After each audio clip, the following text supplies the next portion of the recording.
This is Andrea Blancas Beltran reading Year of the Rat, Full Moon in Aries in Coltrane Plays. Year of the Rat, Full Moon in Aries and Coltrane Plays Blues to You.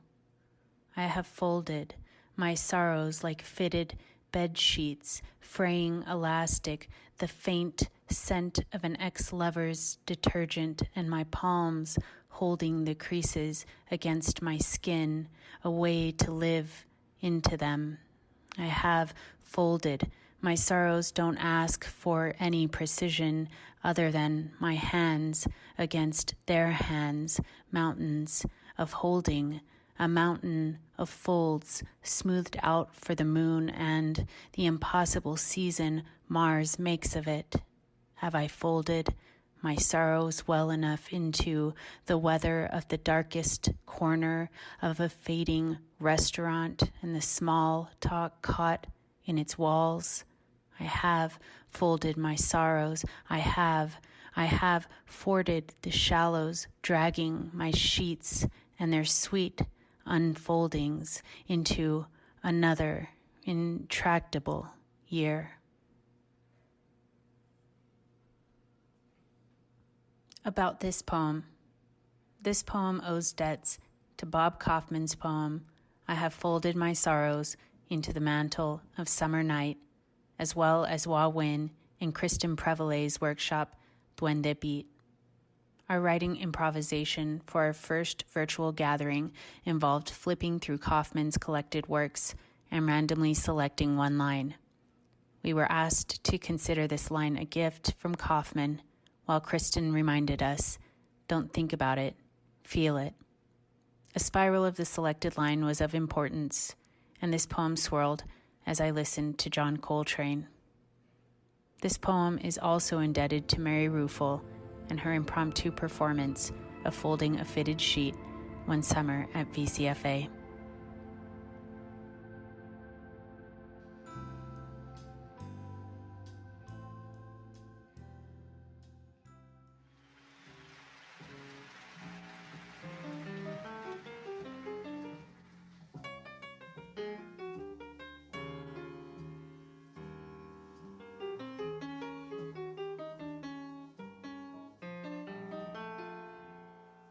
I'm here. I've got time. We're supposed to have an eclipse, but it's cloudy. So welcome to the Lo-Fi Lounge, Dr. SASCHA FEINSTEIN. Thank you, man. I'm thrilled to be here. I just want to list your biography because you're a very eclectic human being. A poet, essayist, editor. You had 2 poetry collections, 2 memoirs, 2 jazz anthologies, that jazz fiction anthology. I actually have that one right there. The first one. So folks know that that's real. I'm not faking. You know, a book about the Keystone Corner, which how cool is that? You write essays. You've had essays in like jazzes, and you're a founder of the Brilliant Corners. There it is. A Journal of Jazz and Literature. You're a sax player. So in your spare time, you're a professor of English at Lycoming. That's right. College in Pennsylvania. You know, glad that you're here and willing to talk to us about your art and your journey. I was at a library in Redlands. I live in Redlands, California, and there's a very old library that has they have their own little bookstore downstairs. You know, I see a title. I go, oh, that's like the monk. There's Misterioso. So I buy this. And I'm reading through it and I'm like, wow, you know what I really love? I love poems about jazz. There aren't enough of them. I don't even know where to go looking at, there should be so much more communication and connection between jazz and poetry. I read this, think about Langston Hughes. I'm thinking about what to me seems like a vacuum, that there isn't a lot of commentary. So I track Brilliant Corners. it was perfect. It's like, this is exactly what I was thinking about. Your essays, which then leads me to Black Pearls. And this is a journey, and it's like an album unopened. Huh. Okay. Okay. So we want to do it, my friend, in three parts.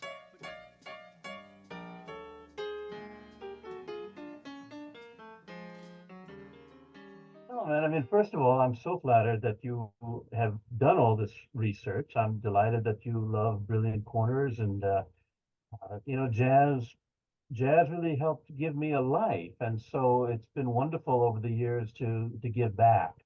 I was fairly young. I was born in '63. I was 13 when I was introduced to jazz by my father and my godfather, and it clicked immediately. I understood in my bones that this was music that was more spiritual and healing and gorgeous and everything than anything I had heard before.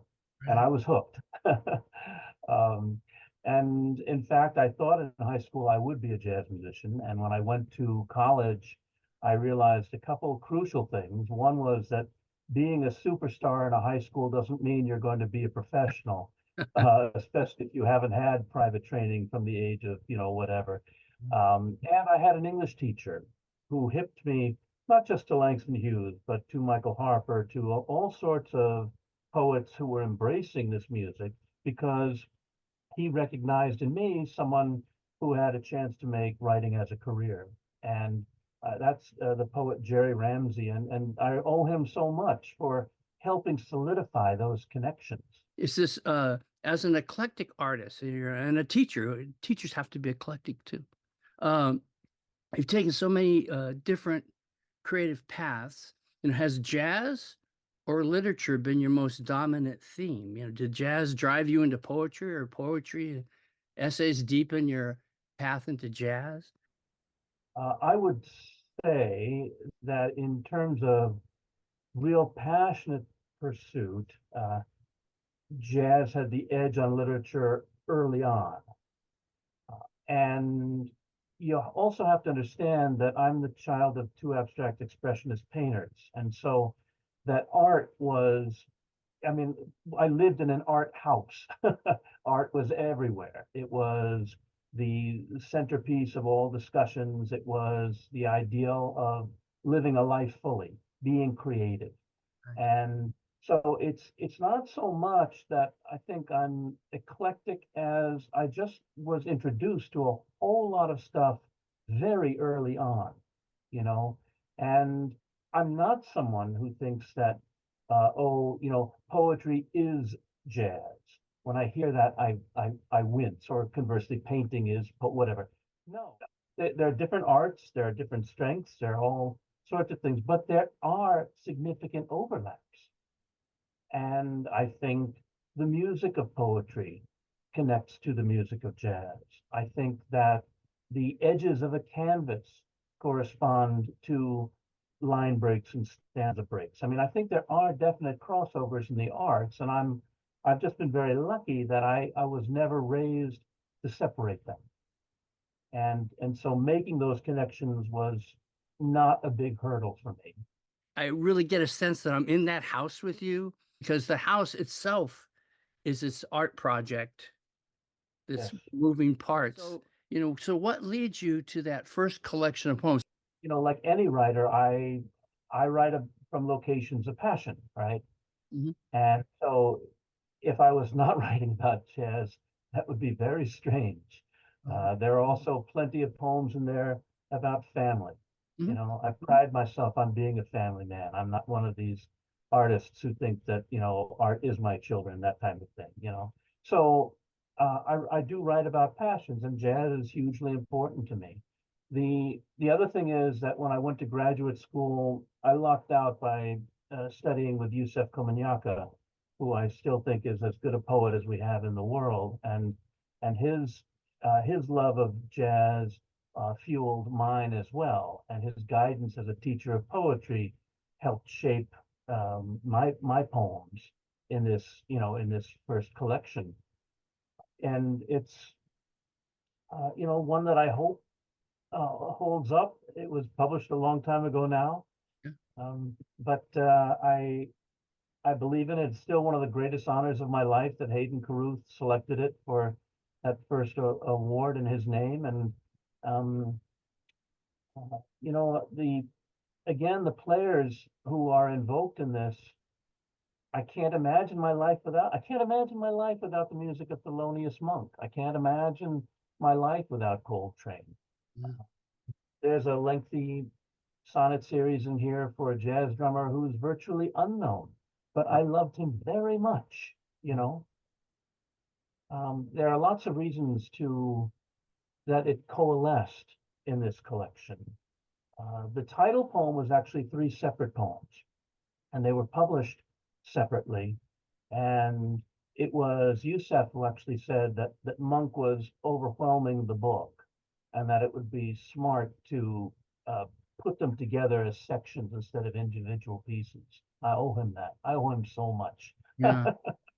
So when you say, you know, that you can't imagine your life, you know, without jazz, I think yeah, you had good guidance about your collection because it could have been completely jazz, but the tones, it's like a sound of a horn. It carries through from poem to poem, even if even the subject has changed. It's what colors the book. Did you want to read something from Misterioso? Please do.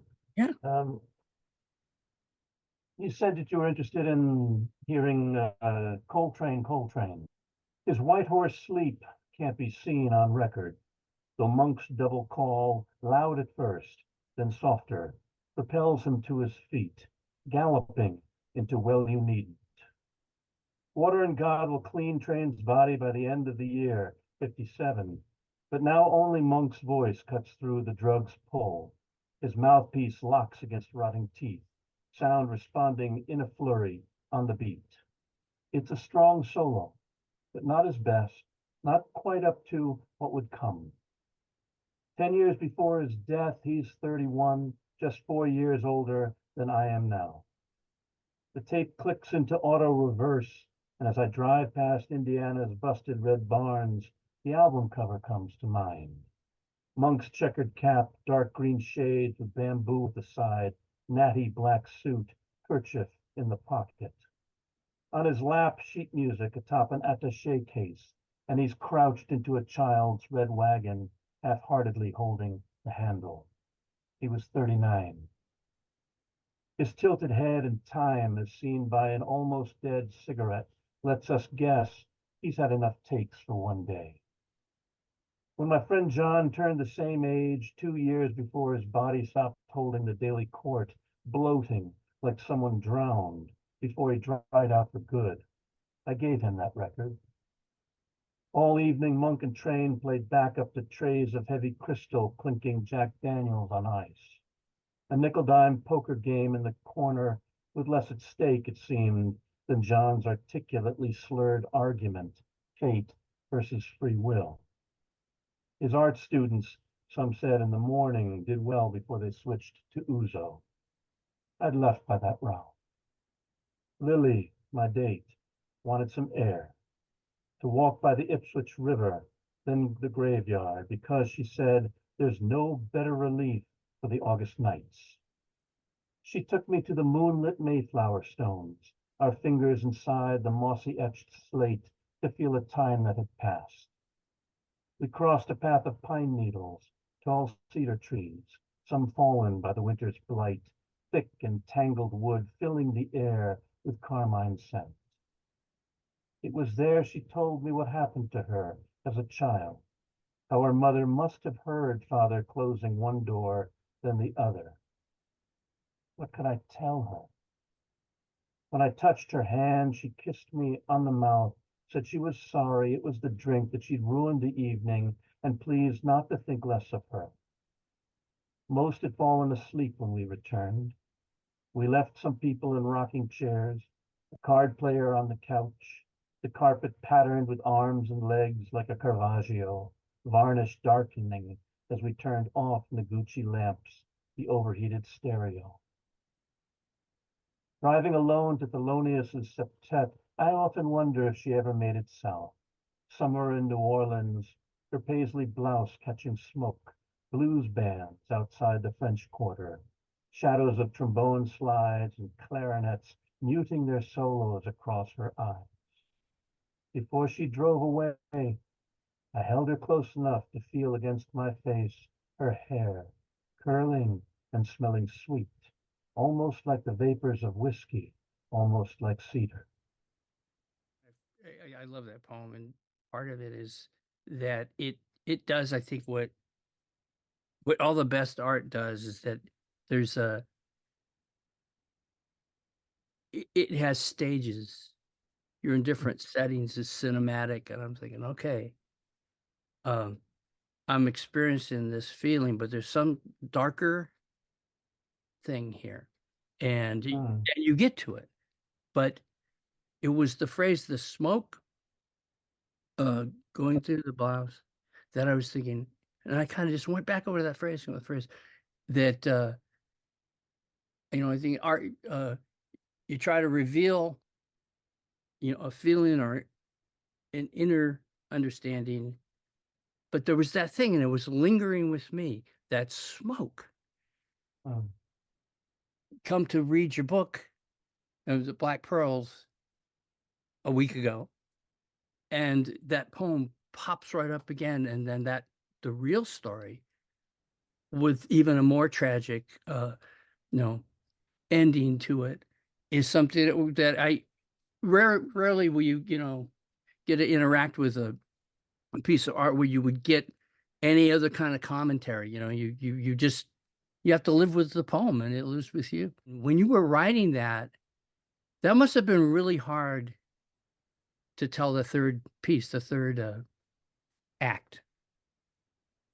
Well, the thing is, first is, I'm going to begin a little circuitously. Sure. David Wojan has a wonderful Duke Ellington poem called Satin Doll, and it focuses on the speaker's aunt who's going through a divorce. She's pregnant with a second child. It just seems awful, and the speaker just wants to imagine a better world for her, a better reality for her. And when David was writing about that poem, he said it was based on someone, quote, very much like my aunt. And so that's a huge difference, right, between, let's say, I'm making a poem about a topic, or if I'm writing memoir. Memoir, I take it very seriously that I use exactly what happened. I mean, obviously, I shape, I edit, I describe it different ways, but I don't lie. Right. Poems, I'll push around with the truth to make the poem as good as it can be.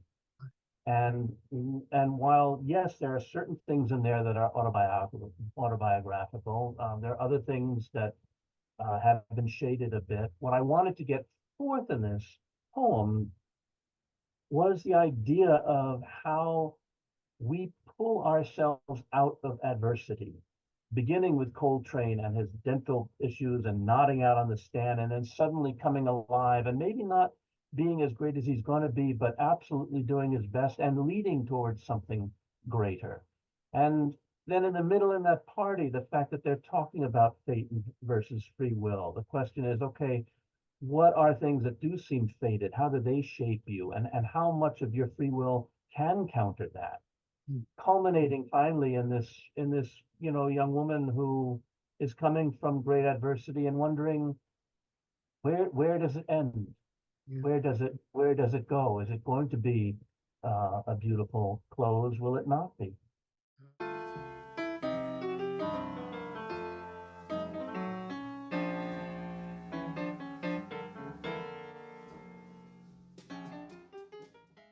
And if you're walking down the road underneath the heavy load, don't you worry, there's treasure for you here. And if you feel you can't go on and your heart's a setting sun, don't be troubled, treasure for you here.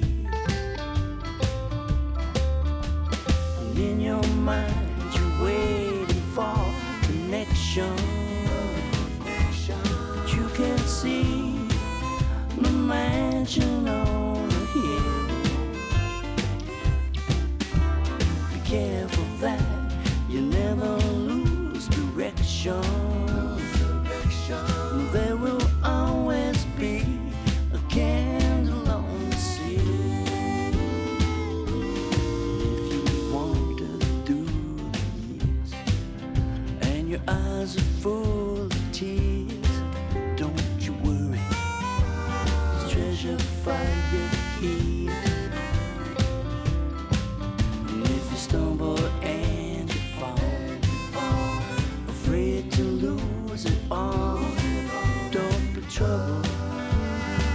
treasure for you here.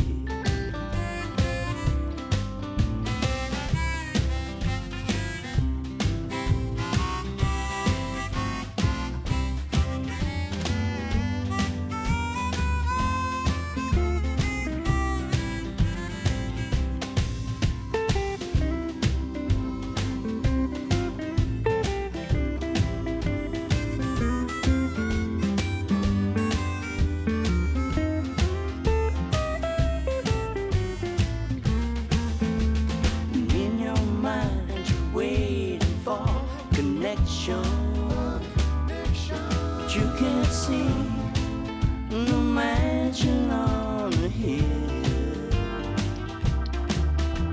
Be careful that you never lose direction. There will always be a candle on the sill. There'll be blue skies when you'll be swept right off your feet. Come on, darling, treasure for us here. Come on, darling, treasure for us here. Come on, darling, treasure for us here.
just a little